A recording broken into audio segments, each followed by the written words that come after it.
워스트를 생각해야 된다고 되게 얘기를 많이 하는데 사람들이 잘 못하더라고요. 생각하지 않고 있는데 발생할 수 있는 최악의 상황이 어떤 거일 것 같아요. 제가 생각하는 최악은 네, 안녕하세요. 저는 어머니와 함께 1주택 거주 중인 32세 남성입니다. 이제 이혼으로 아버지가 부재하였고, 이제 어머니께서도 이제 닥치는 대로 일하면서 지내셨던 것만 봤던 기억이 가장 많이 납니다. 어머니를 따라서 학교를 전학하기 싫다는 마음에 이제 어머니 이제 비상금 막 위자료 뭐 없는 돈 있는 돈 팍팍 긁어가지고 혼자 자취 생활을 시작했습니다. 그리고 대학교도 수능만 보면 끝인 줄 알았는데 돈이 좀 많이 들더라고요. 모든 게 다 돈 때문에 내가 원하던 방향대로 가지 않는 것 같다, 약간 이런 생각을 좀 많이 들었고요. 또 어머니께서 돈을 어떻게든 마련해서 이제 2억에 나름 역세권의 구축 아파트를 얻을 수 있었습니다. 이렇게 발붙일 아파트를 얻었을 때 딱 3년간은 너무 좋더라고요. 3년 정도 지나니까 어머니의 계획은 이제 직장 근처에 제가 전세를 얻어서 조금 더 편하게 다니면서 인천 계양구에 꼬마 아파트 매입한 뒤 월세를 넣어서 수입 자체를 증가시키거나, 이런 방법이 여의치 않는다면 매도 차익 1억 원은 사업 자금으로 활용해서 어머니께서 개인 사업을 하시고 서울 전세를 얻자라는 얘기까지 나왔었습니다. 이런 시점에서 인천에 그래도 1주택 나름 가지고 있는 아파트를 매매해서 수익 실현하는 게 과연 맞는 건가, 아니면 차라리 팔아서 1주택을 보유할 겸 서울 갈아타기라는 게 더 낫지 않을까라는 고민도 있었습니다. 제 딴에는 어렵사리 얻은 첫 주택인데 좋은 환경으로 업그레이드 했으면 싶은 마음으로 사연 올렸습니다. 무주택이든 1주택자든 뭐 다주택자든 어찌됐든 각각의 다 상황이나 좀 힘든 부분이 있기 때문에 또 이제 그런 부분에 있어서 좀 고민을 가지고 오신 것 같고요. 그럼 지금 현재 재무 상황은 어떠신가요? 소득은 야근수당을 받으면 230, 안 받고 기본금만 하면 200 정도. 대출이자랑 원금이 저희가 한 55만 원, 그리고 보험료가 25만 원, 그리고 청약이랑 정기저축으로 약 15만 원 정도 사용하고, 전 저축 대신에 이제 어머님 따라서 주식에 발을 들여가지고 매달 50만 원씩 주식으로 저축을 하고 있고요. 그리고 월 지출도 근데 똑같이 한 200에서 230 정도 사용하고 있습니다. 자산은 그럼 어떻게 되실까요? 자산은 지금 보유하고 있는 아파트 한 채고요. 부동산에 문의해보니까 4억 6천에서 8천 사이 왔다 갔다 하고 있고요. 부채는 주담대 1억 5천이고 보험대출 500 정도 받았고요. 신용대출도 2천 정도 받아 있는 상황입니다. 담보대출 거치식이었어요? 사실 제가 제 재산에 대해서 그렇게 깊이 있게 생각해 본 적이 이 자리가 처음이어서. 대출이 1억 6천이었죠? 네네. 14년에 집 사셨죠? 네네, 맞아요. 네. 그러네, 거치기가 있는 거네. 자, 그럼 앞으로 생각하시는 은퇴 시기와 은퇴 자금, 이것도 이번에 처음 생각하셨겠네요. 네, 맞아요. 마음속 나이는 45세인데 사실 몸 건강할 때까지는 계속 일해야 되지 않을까. 그렇다면 그동안의 노후 준비 어떻게 해오셨는지? 최근 코로나 터진 이후에 어머님 따라서 주식 투자 이후에는 사실상 이제 노후 준비를 한 건 없었고요. 예전에는 최근에 이제 저축 받은 총 이자를 보니까 저는 거의 10년 가까이 부었는데 200도 안 되더라고요. 세금 떼고 뭐 하니까. 그래서 난 10년 동안 뭐 한 거지? 약간 이런 생각이 들어서. 현타가 오셨구나. 그래서 청약도 바로 깨버리고 어머님 따라서 비트코인과 주식으로. 혹시 수익이 났을까요? 어머님은 수익을 보셨고요. 저는 본전입니다. 알겠습니다. 그렇다면 오늘 상담받고 싶으신 내용, 네, 첫 번째 질문 해주시겠어요? 네, 저는 지금 현재 1주택을 가지고 있는데 이 주택을 과연 파는 게 맞을지, 그리고 이왕 파는 김에 팔게 되면은 고양시나 삼성역 쪽이 이제 제 직장이랑 좀 가까워서 이쪽에 갈아타기라거나 전세를 가는 거는 좋을지, 이런 게 조금 궁금해서. 주인님께서 답변을. 네. 제 생각에는 지금 우대리님 상황이라면 이건 실거주 갈아타기를 하는 방법이 가장 좋다고 생각이 됩니다. 그때 실거주 갈아타기를 할 때 중요한 건 내가 지금 현재 지금 아파트에 매매가가 있을 거잖아요. 네. 그 매매가와 가격이 비슷한 곳 중에서 더 입지가 좋은 곳을 찾는 게 맞아요. 바로 삼성역까지 가버리면 거기는 아파트 값이 7억에서 8억 정도가 돼요. 맞아요. 바로 갈아타기는 정말 어려울 거거든요. 그러면 여기보다 조금 더 상급지로 이제 이동을 하는 거, 그런 방법이 좋고요. 이제 집을 팔아서 당장 수익을 얻겠다 이러려면 경험이라든지 능력이라든지 이런 게 있어야 돼요. 집을 가지고 그냥 그대로 유지하는 것만 해도 충분히 더 나은 선택이라고 볼 수 있어요. 그리고 집 근처에 좀 대단지 아파트가 들어오잖아요. 그러면 그게 나쁘지 않아요. 근데 많은 분들이 공급이 생기면 집값이 떨어진다고 생각하고 실제로 그렇게 되는 경우들이 많이 있어요. 근데 반면에 실제로 좀 대규모 아파트가 들어오게 되면 그 주변에 환경이라든지 아니면 상권이라든지 이런 게 더 활성화가 돼요. 그러면서 입지적 가치가 더 올라가게 되거든요. 그러면 오히려 내 아파트의 입지적 가치가 함께 더 상승할 여력이 있는 거예요. 그래서 지금 공급이라고 무서워하는데 꼭 무서워할 것인가 라고 보게 되면 너무 겁내하지는 마세요. 내가 실거주라면 진짜 의미가 달라지는 거예요. 그리고 만에 하나라도 매도를 생각하고 계시다면 이거 하나는 꼭 기억을 해두셔야 돼요. 지금 내가 가지고 있는 아파트가 비싼지 싼지 이게 정말 중요한데 다른 지역들에 비해서 올랐으니까 판다고 생각하시는 분들이 많거든요. 근데 이게 오른 거랑 이게 상대적으로 비싼지 싼지 이걸 아는 건 다른 거예요. 그래서 내가 비교를 할 때는 내가 갖고 있는 아파트 입지와 비슷한 곳들의 가격을 많이 알고 있어야 돼요. 그리고 그 상급지의 가격을 알고 있어야지 지금 내가 가지고 있는 아파트가 비싼지 싼지를 알 수 있는 거예요. 그래서 그걸 확실히 해주시는 게 좋고 이 집을 파는 건 절대 아니에요. 왜냐면 내 집 하나를 가지고 있는 거는 리스크 해지용이에요. 그런 마음이 안 들게 하려면 최소한 이걸 가지고 있으면서 더 좋은 걸로 갈아탈 수 있는 방법을 생각하는 게 맞아요. 그리고 하락장에서 매수한다고 하셨는데 이미 상승했던 경험이 있기 때문에 조금 하락하게 되면 아 이거는 뭐 하락했다가 다시 오르겠지 라는 생각을 하기가 쉬운데 이게 1년이 지나고 2년이 지나고 3년 동안 계속해서 하락한다고 한번 생각해 보세요. 그럼 주변 사람들이 너 왜 집 왜 사냐 어차피 떨어질 건데 이런 이야기를 계속 듣게 되면 집을 못 살 가능성이 높아요. 그래서 내가 집을 하락장에 산다 이거는 정말 어려운 결정이 필요할 거예요. 그래서 지금 내가 할 수 있는 가장 좋은 액션을 찾아본다면 전 처음에 말씀드린 대로 실거주 갈아타기를 할 수 있는 좋은 집을 좀 알아보시는 게 좋지 않을까 생각해요. 단번에 내가 원하는 그 상급지로 가긴 어려우니 좀 단계를 밟아서 그렇게 이제 목표를 잡고 가시면 좋겠다고 말씀을 해주셨습니다. 왜 삼성을 봤어요? 직장이 3호선이니까 3호선 라인을 파보자. 그래서 처음에 연신내나 이렇게 해서 빌라 전세를 알아보다가 삼성역을 갔는데 너무 휘황찬란한 거예요. 너무 새 아파트들 다 있고 스타필드 있지. 맞아요. 지금 1주택 가지고 있는 걸 매도하고 서울 빌라 전세로 가고 네네.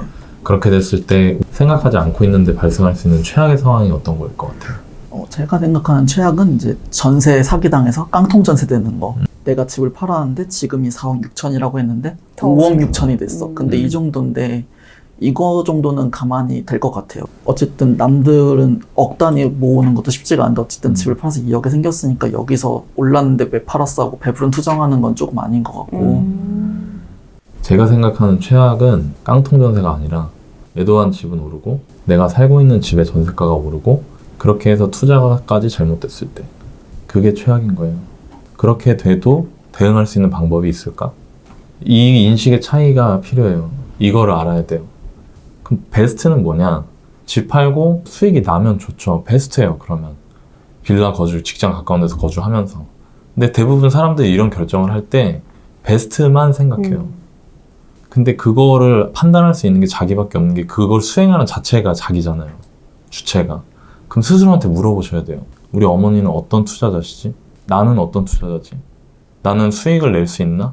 무주택으로 내려가는 리스크를 감수하면서도 그거보다 더 큰 리턴을 노릴 수 있는 수준의 투자자인가? 그럼 어떠신 것 같아요? 본인 생각하시기에는. 저는 이 리스크를 감당할 만큼 투자자는 아닌 거고요. 어머님은 가게를 오픈하실 것 같고요. 얼만큼 확장하고 이런 거에 대한 비전까지는 제가 나눠보지도 못했고 잘 알지도 못하는 분야긴 한데 그래서 코인이나 이런 게 아니고 어머님이 실제적으로 수익을 보셨던 사업을 내 가게를 통해서 얻고자 하시니까 이런 거에서는 실패할 거란 생각은 안 했었어요. 근데 지금 너나이님이 이걸 실패하는 것까지 얘기하시니까 조금 아차 싶기도 느낌이 오죠. 네네. 그러니까 그걸 먼저 볼 줄 알아야 돼요. 워스트를 생각해야 된다고 되게 얘기를 많이 하는데 사람들이 잘 못하더라고요. 그 왜 그러지 생각을 해봤는데 워스트가 뭔지 모르는 거예요. 저도 주인님 말씀하신 것처럼 1주택을 유지를 할 것 같아요. 언제든지 돌아갈 수 있는 집을. 무조건 위험하니까 하지 마라가 아니라 그 안에서 가능한 방법을 찾으시는 게 어떨까. 근데 만약에 공격적으로 하고 싶다. 그러면 공부를 하세요. 공부를 하고 내가 그런 역량이 되는 사람이면 공격적으로 할 수 있는 거예요. 네, 두 번째 질문 해주시겠어요?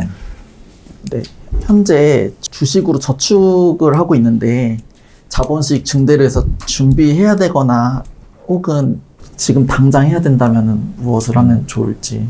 그 먼저 제가 좀 여쭤보고 싶은 게 그 주식 투자할 때 그 어떤 종목에다 하셨어요?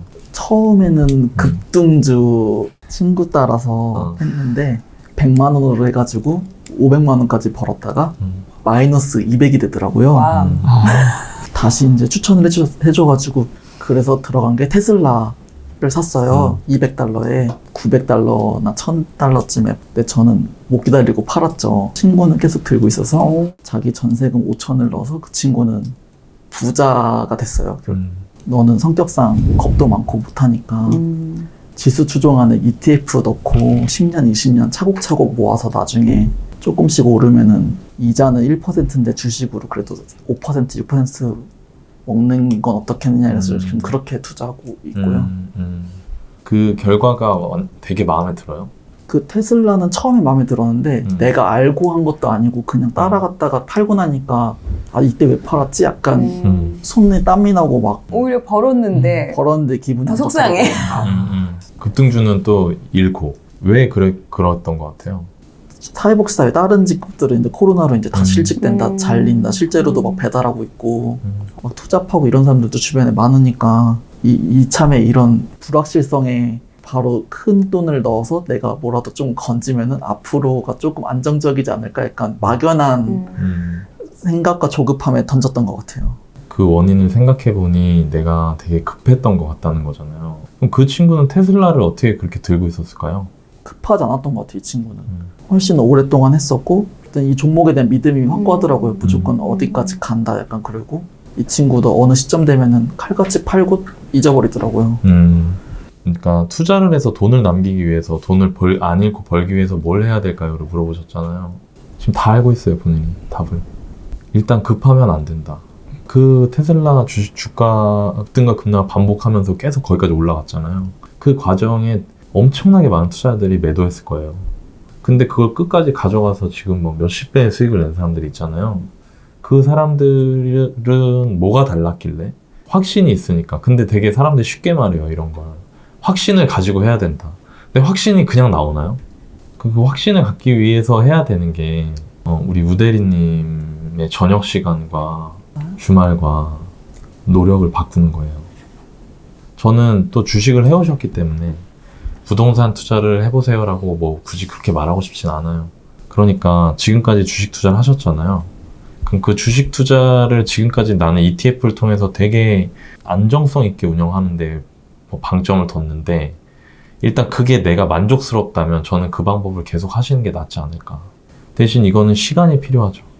즉 젊은 시기에 내가 앞으로 10년 안에 은퇴하겠다 이거에는 부합하지 않을 수 있어요.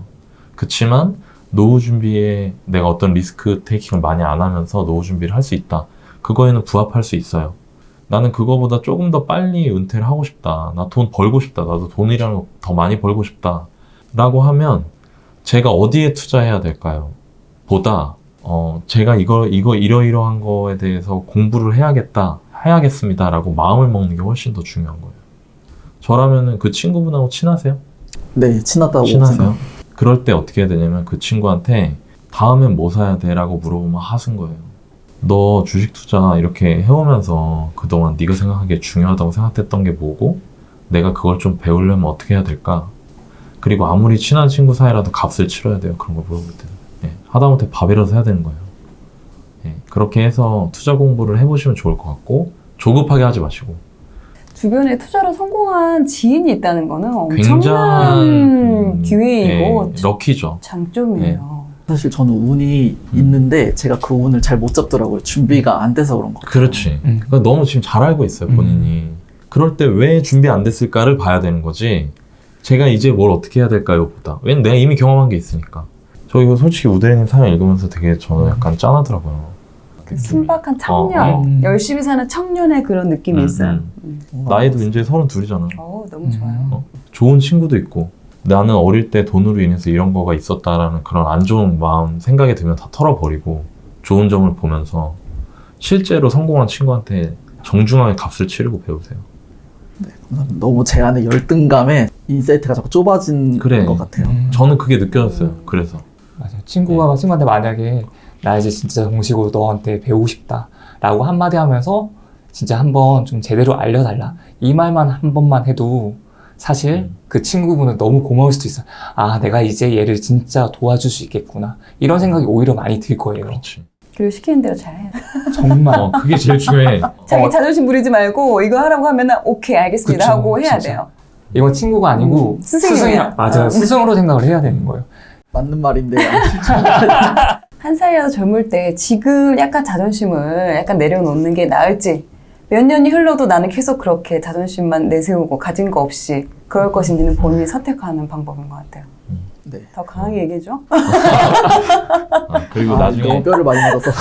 지금 되게 순화시켜서 얘기를 하고 있어요. 나중에 뭐 내 집 마련 다시 갈아타게 하거나 아니면은 뭐 부동산 투자하고 싶다. 그럼 월급쟁이 투자도 와요.